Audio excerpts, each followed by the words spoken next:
සුබ දවසක් ඔයාලා හැමෝටම. අදත් ගොඩක් ආදරෙන් පිළිගන්නවා Asian Nat Kitchen YouTube channel එකට.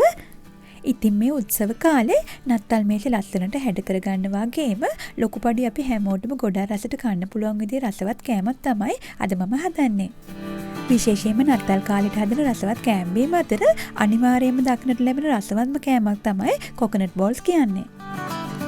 ඉතින් මේ රසම රස පොල් බෝල චොක්ලට් එකතු කරගෙන ගොඩක් රසට හැඩට ඒ වගේම වෙනස්ම විදිහකට හදාගන්න විදිය තමයි අද මම ඔයාලට කියලා දෙන්නේ.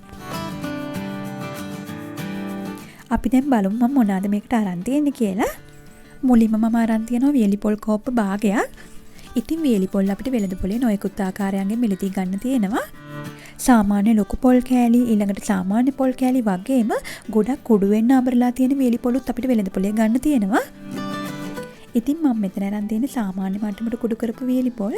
නමුත් ගොඩක්ම කුඩු කරපු පොල් එක උනත් අපිට මේකට ගන්න පුළුවන්. ඒ වගේම බටර් මේස හැඳි 3ක් අවශ්‍ය වෙනවා. ඉතින් බටර් වෙනුවට අපිට ඕනේ නම් පාට සුවඳ දෙකම නැති සුදු පොල් තෙල් මේස හැඳි 3ක් අරගන්නත් පුළුවන්. මෙතන තියෙන මිල්ක් මේඩ් කෝප්ප කාලක්. ඊට අමතරව ආමන්ඩ් ඇට ටිකක් පොඩිවට කපලා මම අරන් තියෙනවා. ඉතින් ආමන්ඩ් වෙනුවට අපිට කචු බඳ ටිකක් චූටියට කපලත් ගන්න පුළුවන්. ඊළඟට වියලි මිදි ටිකක් වගේම වැනිලා එසන්ස් තේ හැඳි භාගයක් අරන් තියෙනවා. මෙතන ඩාර්ක් චොක්ලට් ග්‍රෑම් 100ක වගේ ප්‍රමාණයක් මේ විදිහට කැබලි කරන් තියෙනවා. ඒ වගේම කොකනට් බෝල්ස් උඩින් සරස ගන්න පාට පාට මේ වගේ පෙබල්ස් ටිකක් මම අරන් තියෙනවා.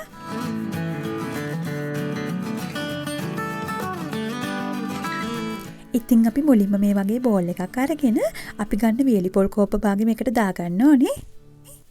ඊළඟට අපි ගන්න බටර් මේස හැඳි 3න් මේස හැඳි 2ක් පොල් එකට එකතු කරගන්නවා.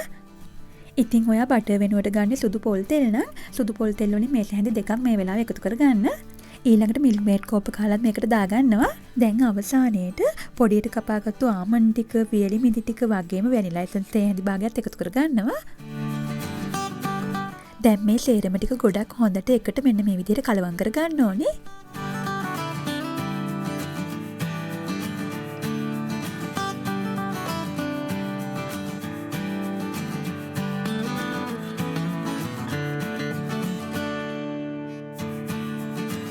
ඊට පස්සේ හොඳින් කලවම් කරගත්තු මේ මිශ්‍රණය මේ වගේ භාජනයකට දාලා ලිපේ ගින්දර ගොඩක් අඩු මට්ටමේ තියාගෙන විනාඩි 2ක් වගේ කාලයක් මේ මිශ්‍රණයේ තියෙන තෙත ගතිය අඩු වෙලා මෙන්න මේ වගේ සාමාන්‍ය වියලි මට්ටමකට එනකන් හොඳින් හැඳි ගාමින් ඉන්න ඕනේ.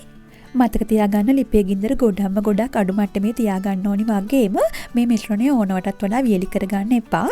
මොකද අතින් ගොලි කරලා බෝල හදාගන්න පුළුවන් මට්ටමට සාමාන්‍ය තෙත ගතියකින් මේ මිශ්‍රණය තියෙන්න ඕනේ. දැන් මේ මිශ්‍රණය මේ විදිහට වෙනත් භාජනයකට මාරු කරලා පොඩ්ඩක් නිවෙන්න පැත්තකින් තියන්න ඕනේ.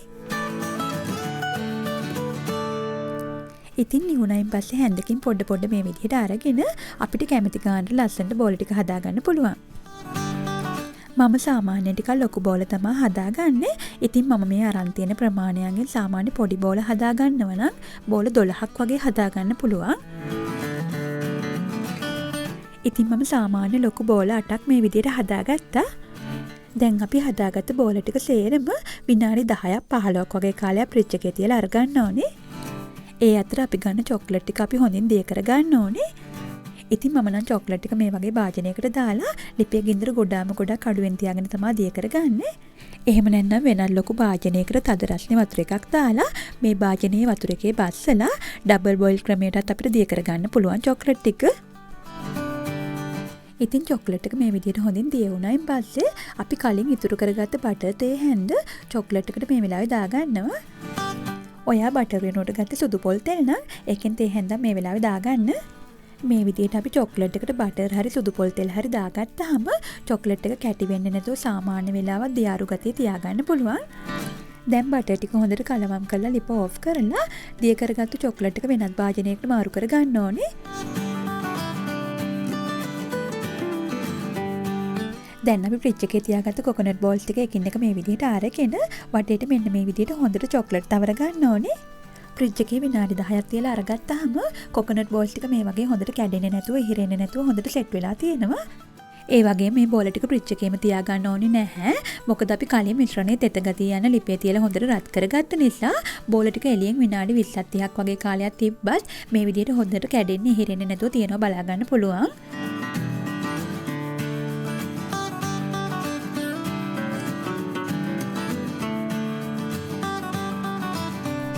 ඊළඟට අපි තවරගත්තු චොක්ලට් ටික හොඳට වේලුණායින් පස්සේ අපිට කැමති විදිහකට මේ චොක්ලට් බෝල්ස් ටික ලස්සනට සරස ගන්න පුළුවන්.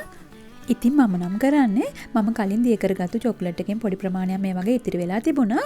ඒක ආයෙත් පොඩ්ඩක් රත් කරලා අරගෙන මේ වගේ පයිපින් බෑග් එකකට දාලා චොක්ලට් බෝල්ස් වලට උඩින් මේ වගේ පොඩ්ඩක් වක් කර ගන්නවා.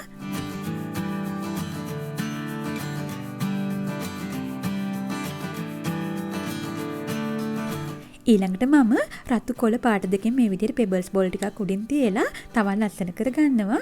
ඉතින් ඔයාලටත් කැමති දේවල් එකතු කරගෙන කැමති විදිහට මේ බෝල්ස් ටික ලස්සන කරගන්න පුළුවන්.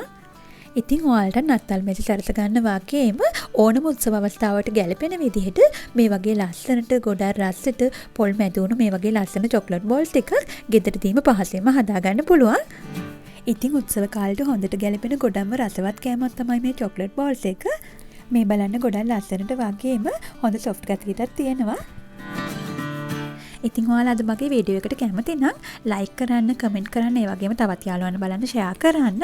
ඒ වගේම හැමදාමත් මේ වගේ වෙනස්ම විදිහේ රසවත් වීඩියෝස් බලන්න channel එක subscribe කරලා bell icon එකත් click කරලා තියාගන්න. එහෙනම් ආයෙත් අලුත් වීඩියෝ එකකින් අපි හම්බ වෙමු.